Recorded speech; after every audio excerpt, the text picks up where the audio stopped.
Hi guys, Nana here, and today I'll be talking about MSI's brand new high-end gaming laptop that kind of skips on being sleek and light and thin, but focuses on performance instead, the GE66 Raider. So the one I have here is a 15-inch gaming laptop that has an 8-core i9, an RTX 2070 Super, 240Hz IPS panel, and a big 99.9 watt-hour battery. But the most interesting part about it is that the GPU is a proper 2070 Super. So it's not a Max Q, but a 115 watt Max P version that packs some serious power, as you will see later in the benchmarks. Now, as you would guess, it is not cheap either, and the price will depend on your location and the configuration you go for.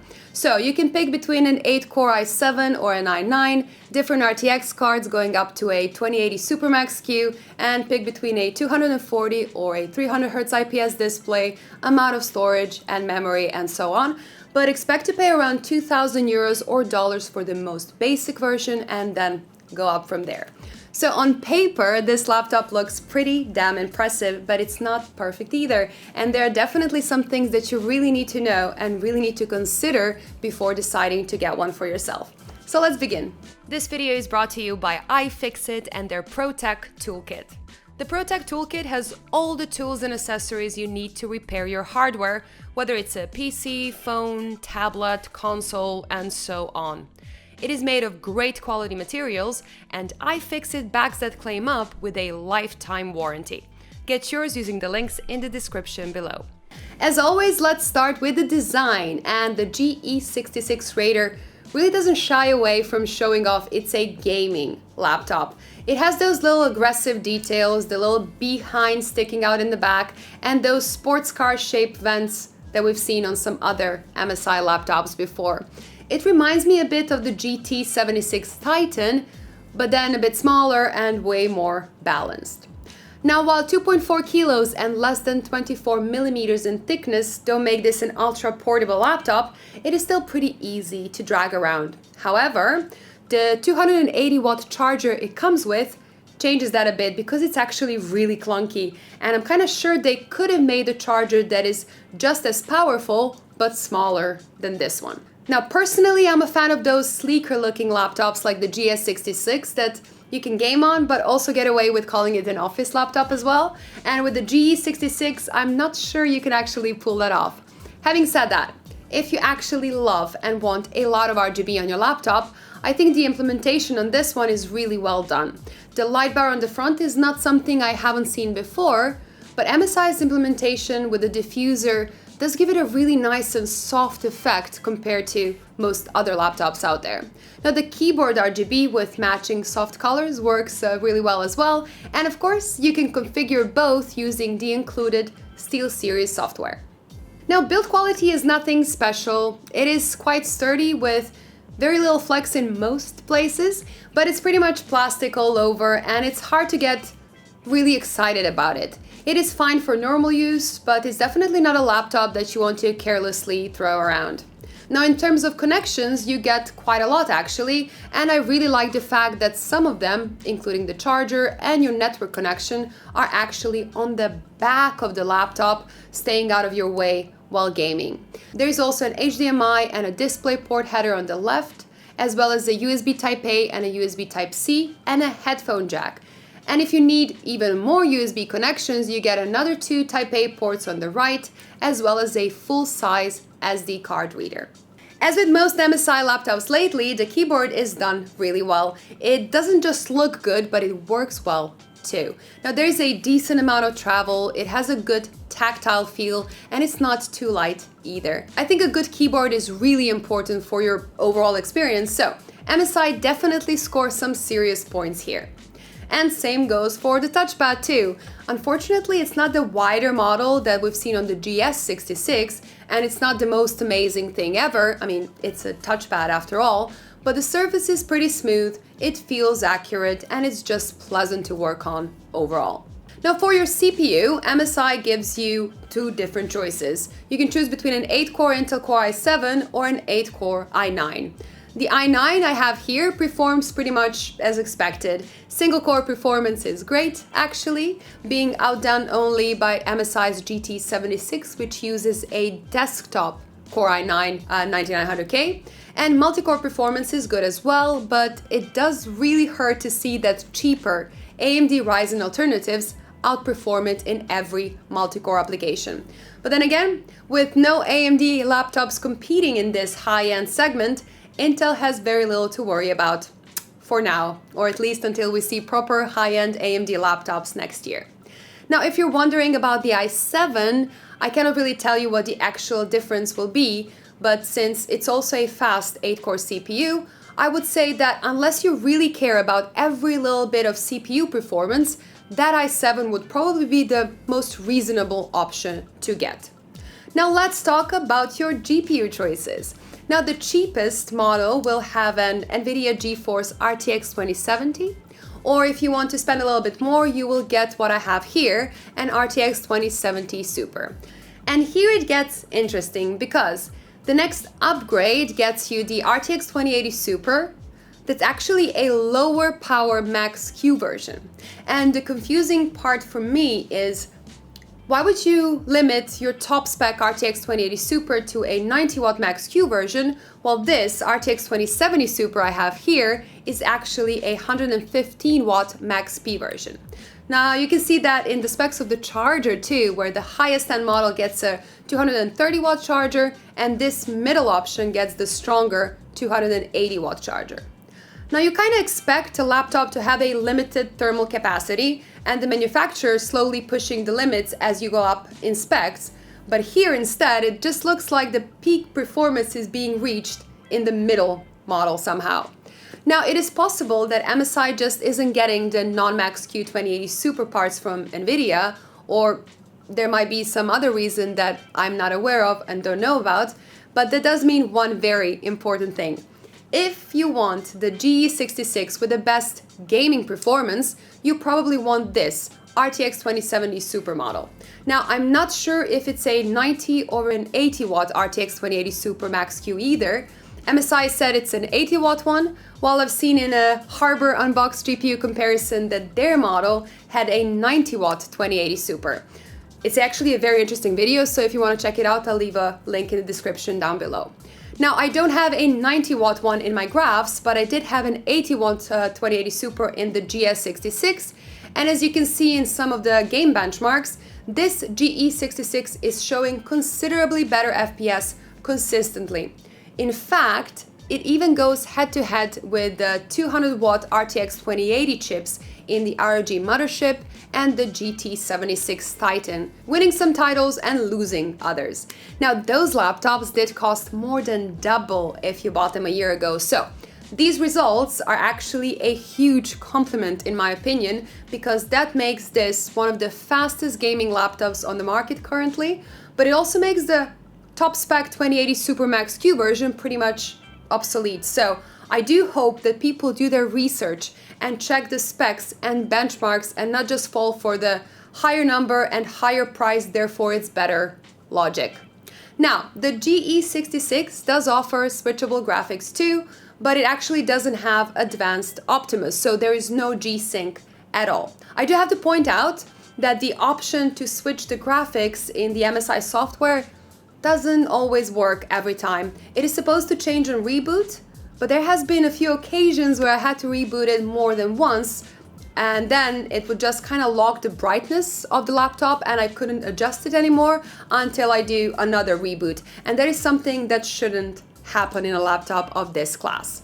Now, switchable graphics do help battery life, and the GE66 does reasonably well there with about 5 hours of Netflix watching and give or take 6 to 6.5 hours of light use. Now do remember, if you do want to game, you will have to plug it into the wall, as there is no battery that can sustain such high power CPU and GPU, but this pretty much goes for all gaming laptops out there.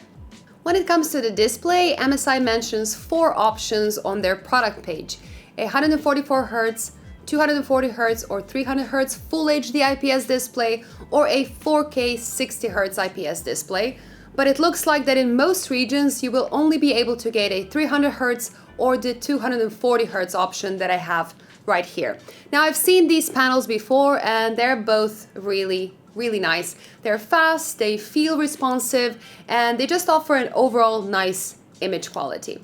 Now, brightness is not exceptional, but it's fine, especially considering it's a high refresh rate display. The color gamut is good, even for some creative work, and this 240 Hz panel actually comes with a near perfect color calibration out of the box. A 1080p resolution doesn't make it a true creator machine, but it is nice to know that you can do some light editing knowing that the colors are actually accurate. It is set a little bit colder than daylight, but actually for gaming that's pretty alright. Now, contrast is something that the 300 Hz display does a little bit better than the 240 Hz one, but even 1130:1 isn't a bad result at all. It is just a good panel overall. Now, I cannot judge how good the 144 Hz panel might be, but I do want to give you a little warning. Now, many recent 144 Hz laptops really showed poor color results, and it's definitely possible that the same might be the case for the GE66. So, if you're considering to get a 144 Hz GE66, do look up some reviews first. Opening the laptop is easy enough. You just need a small screwdriver and something to pry it open. The internals offer pretty much everything I would expect from a laptop that isn't super thin. There are plenty of heat pipes, you can easily clean the fans, you can easily replace the battery, the memory can be upgraded if you want to, you can add a second PCIe SSD, and you can upgrade the Wi-Fi 6 chip in a couple of years if you need to. Now, thermals and noise performance range from really good to pretty confusing, so let's start with the good part. Now, the thermal design itself is actually done quite well. Gaming in extreme mode shows really good clock speeds on the CPU as well as on the GPU, and really comfortable temperatures as well. Most gaming laptops lately do go past 90 degrees, and 86 degrees in this Intel Core i9 in a really CPU-heavy game feels a lot nicer. At 49.9 decibels, it is definitely noisy, but not that extreme when compared to many alternatives out there. Now, if you prefer a bit less noise, you can game in balance mode that drops the noise considerably, but it actually doesn't drop clock speeds by much, so the temperatures do go up as a result. Now, the CPU now gets up to 91 degrees average, which is still within spec, they would say, but it is really on the warm side. It just feels a bit odd that the balance mode that typically drops temperatures and speeds actually causes it to run warmer. Now, when running a CPU load only, both the extreme and the balance mode run the CPU at high clocks, but also get really, really hot. Now, neither mode is really annoyingly loud, but 93 degrees and 95 degrees means that you're really pushing your limits here. Now, you would imagine that enabling the cooler boost mode that really kind of spins up the fans would drop those temperatures by a lot, but while it makes a lot of noise, the CPU still runs very hot. But if I put it to silent mode, I see what I would expect a balance mode to do. Clock speeds drop significantly, CPU temps drop to a very comfortable level, and it's actually very silent for a laptop running a heavy CPU load at only 36.6 decibels. So the confusing part for me is that the laptop clearly has the capacity to handle heavy loads, but that MSI just didn't get their balanced modes right. Now, balanced mode should hit speeds, thermals, and noise in between the hot and noisy extreme mode and the super safe silent mode. Now, thankfully, this can really easily be fixed with a simple software update, so let's hope that they do that. And until then, I would recommend gaming in the extreme mode, as it will kind of give you the good performance as well as good thermal performance. On a more positive note, fans do stop in idle, so it's completely quiet in light use, which I think makes a huge difference in everyday use. SSD performance is pretty good too. MSI didn't cheap out on that, thankfully. But the webcam though, while it is a 1080p model instead of your typical 720p model, it is not as good as they make it seem. I mean, it's fine for a video conference, but I don't think MSI's the best cam for the best streamer is an appropriate marketing phrase.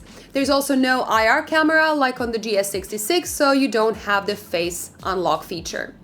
The speakers are better than on the GS66. If you're looking for some reliable and fast external storage, SSDs are the way to go. It doesn't matter if you're just going to use them to copy some files, to work from them, for example, or to keep your games on. They're just such a useful tool to have. Now, don't expect miracles or any amount of serious bass, but they do offer a pleasant overall sound that is completely usable for some video watching. So that's pretty much it, and this GE66 Raider is a laptop with some very clear positives, but also a couple of things you really need to consider. I think the main thing for MSI to know is that while they make some really good hardware, their software experience really needs some fine-tuning. Now I'm talking about the performance modes and switchable graphics and the RGB control that sometimes just don't work, and those are the things they could actually fix with a simple software update. So let's hope they do that, and I'll post an update in the description down below if there is any progress on that. Now, there are two main things that you should know about this laptop as a buyer. First one is that MSI is kind of trying to hit a compromise here. So it's not a cheap laptop and you have some high expectations, right? But it's also not an expensive laptop for the power it has. So for example, if you take the one with an i7 and 115 watt 2070 Super, it will cost you around $2,200, and that's not that bad for the gaming performance that you will get with it. Now, it is built well enough, but it's still plastic and not as nice as other laptops. So there are simply sturdier laptops out there that you can get if you're willing to pay for that either with money or by sacrificing gaming performance. And the second thing you need to know is that the RTX 2080 Super Max Q version probably isn't worth it at all. I'll have to test it myself, but by the looks of it, I really doubt that it will beat this 115 watt RTX 2070 Super. So my advice is, if you're getting this laptop, get it with the RTX 2070 Super version. In the end, the GE66 is about offering value, lots of performance in a decent all-around package, and it really does that okay. It has a good keyboard, good touchpad, great display, and the performance is just excellent, making it one of the fastest laptops I've seen so far. And all that with some pretty good thermals and a good price tag. So, if this is what you're looking for and you don't want to spend even more money on something that has a better build quality, then the GE66 Raider is definitely something you should look into. Now that's it for today. Thank you so much for watching. I really hope you enjoyed this video. If you did, don't forget to give me a thumbs up and to subscribe to this channel if you want to see more of this content. Bye bye guys, see you in the next one.